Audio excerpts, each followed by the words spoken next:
अस्सलामुअलैकुम। थोड़ा पढ़ लो में खुश आमदीद। ENG 504 का लेसन नंबर 21 स्टार्ट करने जा रहे हैं हम। फाइनल लेक्चर्स सीरीज़ स्टार्ट करने जा रहे हैं हम। Input processing and autonomous induction theory topic number 122 से 127 तक कवर करेंगे हम। सबसे पहले जी ये जी स्कीमदत जो भी है ये इसने जी एक विज़न दिया। इसने कहा कि जो हम अगर सेकेंड लैंग्वेज जो लर्नर है वो अगर स्पेसिफ़िक चीज़ पे अटेंशन दे, लैंग्वेज में जिस चीज़ पे भी वो अटेंशन देगा वो उसे आ जाएगी, वो सीख जाएगा उस चीज़ को जल्दी। तो ये अटेंशन के जो चीज़ है ना, अटेंशन का जो वर्ड है उसने बहुत उभारा। उसने जी अटेंशन को he uses the term noticing to refer to the process of bringing some stimulus into focal attention and registering its simple occurrence whether voluntary or involuntary। जी जो आपका सेकेंड लैंग्वेज लर्नर है वो जिस भी चीज़ को नोटिस करेगा learning के हवाले से, लैंग्वेज लर्निंग के हवाले से, इवेंचुअली उसे वो आ जाएगी क्योंकि वो नोटिस कर रहा है उस चीज़ को। ठीक है। अंडरस्टैंडिंग का जो वर्ड है उसने किसका लिए रिज़र्व रखा? He reserve the term understanding and awareness for explicit knowledge. जो सेकेंड लैंग्वेज लर्नर को एक्सप्लिसिट नॉलेज दी जा रही है, इंस्ट्रक्शंस दी जा रही हैं लैंग्वेज के हवाले से, उसे उसने अंडरस्टैंडिंग या अवेयरनेस कह दिया कि ठीक है उसे इस चीज़ की अवेयरनेस है।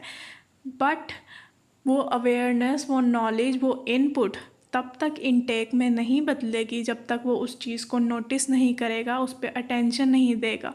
ठीक है। यही उसने कहा है कि अटेंशन के ज़रिए सेकेंड लैंग्वेज लर्नर अपनी इनपुट को इनटेक में कन्वर्ट कर सकता है। ठीक है। ये जी देख ले। His main evidence supports the significance of noticing. He argued that noticing is the necessary and sufficient condition for conversion of input to intake for learning.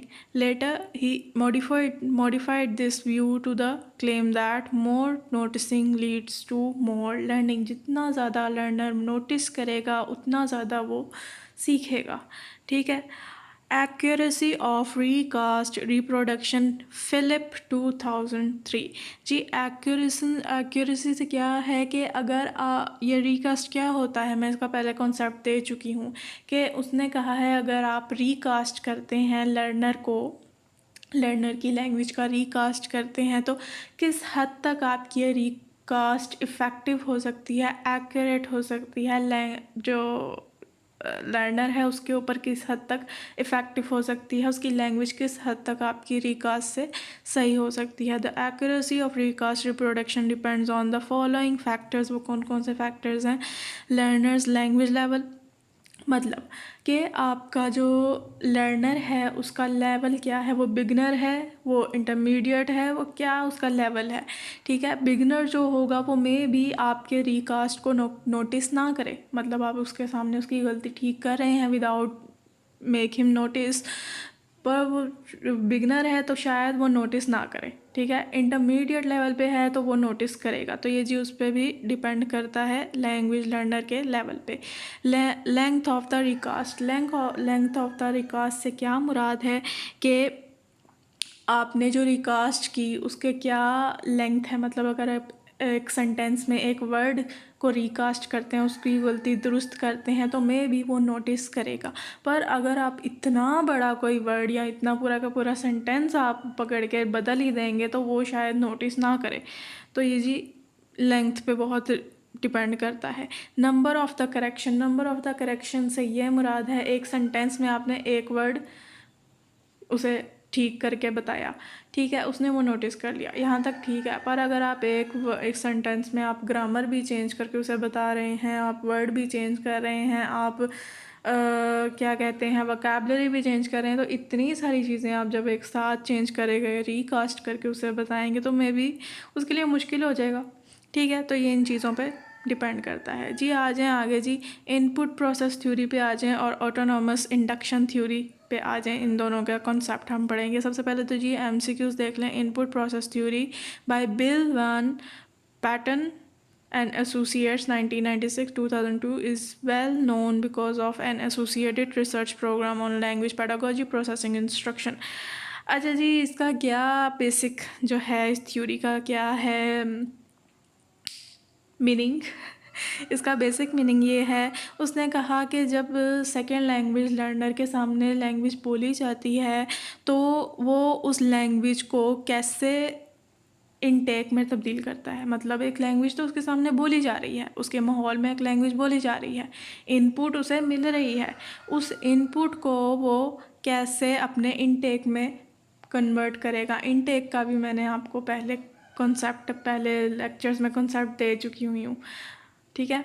तो उसको इनटेक में कैसे करेगा, बेसिक इसका ये है इनपुट प्रोसेसेस थ्योरी। वो अपने इनपुट को कैसे प्रोसेस करेगा अपने दिमाग में, अपनी लैंग्वेज के इनपुट को प्रोसेस करके कैसे उसे इनटेक में तब्दील करेगा, ठीक है। बेसिक इसमें कहाँ पे उन्होंने ये जो बिल वान पैटर्न है इसने किस पे ज़्यादा जोर दिया, इसने कुछ सेट ऑफ प्रिंसिपल्स हमें दिए हैं इसमें। वो क्या है सेट ऑफ प्रिंसिपल्स के सेकेंड लैंग्वेज लर्नर कहाँ पे गलती करते हैं, क्यों गलती करते हैं सेकेंड लैंग्वेज लर्निंग के मामले में, क्यों वो सर्टेन चीज़ें मिस करते हैं वाइल लर्निंग। तो ये जो कुछ सेट ऑफ प्रिंसिपल्स उसने दिए हैं अपनी इस इनपुट प्रोसेस थ्योरी के थ्रू। और इनपुट प्रोसेसिंग प्रिंसिपल्स क्या हैं? प्रिंसिपल 1 है कि learners have preferences for semantic processing over morphological processing. मतलब कि जो सेकेंड लैंग्वेज लर्नर होता है वो ज़्यादातर मीनिंग पे फोकस करते हैं और ज़्यादा प्रेफर मीनिंग पे करते हैं। अगर उनके सामने जुमला बोला जाता है तो वर्ड्स को नोटिस करने की बजाय वो ज़्यादातर उसके मीनिंग को प्रोसेस करने की कोशिश करते हैं कि इसका मीनिंग क्या बन रहा है एज अ होल, ठीक है। सेकेंड प्रिंसिपल उससे क्या क्या है, the learners have a preference for beginning and ending words के। वो ज़्यादातर इस तरह नोटिस करते हैं वर्ड्स के बिगनिंग और एंडिंग को, जैसे कि जो थर्ड फॉर्म के लिए ईडी लगता है तो वो ज़्यादा उसको नोटिस करके ये कंसीडर कर लेते हैं अच्छा ये पास्ट का जुमला है। तो इस वजह से ज़्यादातर गलतियाँ होती रहती हैं, कुछ चीज़ें वो मिस कर देते हैं क्योंकि वो सर्टन चीज़ों पर ज़्यादा नोटिस करते हैं, ठीक है। ये 2 प्रिंसिपल्स हैं। Intake in light of input process theory, ये ऊपर जो जितना भी ऊपर बताया गया है यही उन्होंने पॉइंट्स में करके बता दिया हुआ है, ठीक है। तो ये आपने एक बार पढ़ लेना है। ऑटोनोमस इंडक्शन थ्योरी बाय सूजन पता नहीं क्या लिखा है, सुजैन कैरल। अच्छा जी, इसने कहा है कि हमें कुछ बेहतर थ्योरी की ज़रूरत है, तो उस कुछ बेहतर हमें चीज़ों को नज़र में लाने की ज़रूरत है। वो क्या है? Representation of language in the mind के लर्नर के दिमाग में क्या लैंग्वेज का दर्जा है, वो कैसे लैंग्वेज को प्रोसेस करता है, इसको हमें देखना बहुत ज़रूरी है।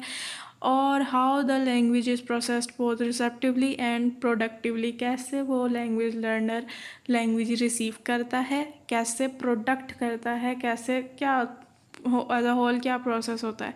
How our mental representation of language can be change to process the environmental language. वही इनकाउंटर हमारे माहौल में कैसे जो लैंग्वेज बोली जाती है हमारा माइंड कैसे उसे प्रोसेस करता है, कैसे उसकी इनपुट लेता है, कैसे उसे इनटेक में तब्दील करता है, इस सारी चीज़ों को हमें देखना ज़रूरी है, ठीक है।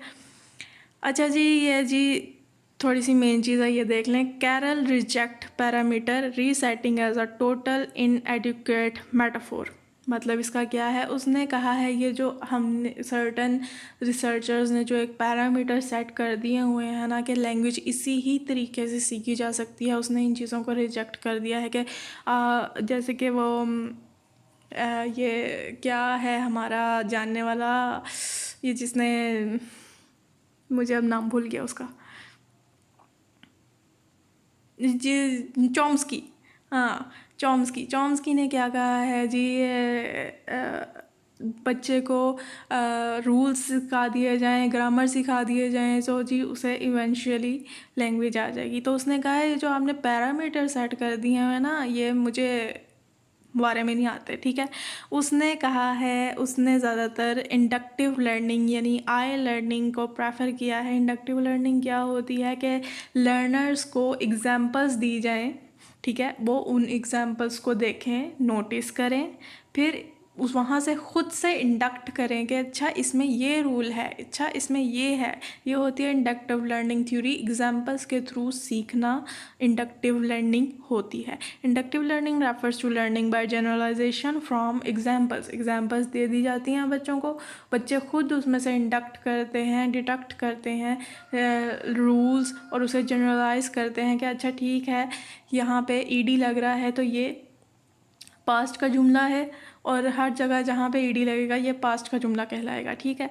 तो ये इस तरह इंडक्टिव कहते हैं। इंडक्टिव लर्निंग के थ्रू बच्चा ज़्यादा आसानी से सीख सकता है।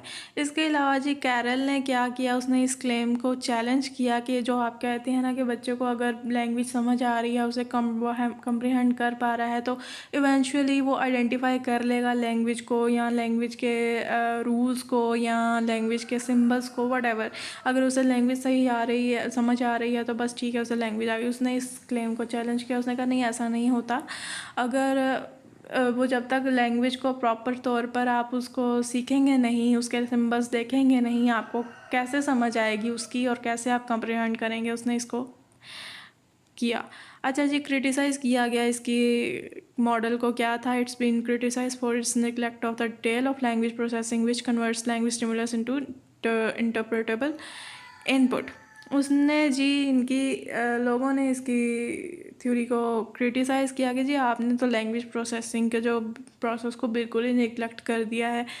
जो हमने ऊपर पीछे से जो पढ़ते आ रहे हैं, हम बिल्कुल ही आपने उसका लात मार दिया। तो वो जाहिर सी बात है, वो फिर क्रिटिसाइज़ तो करना ही था ना।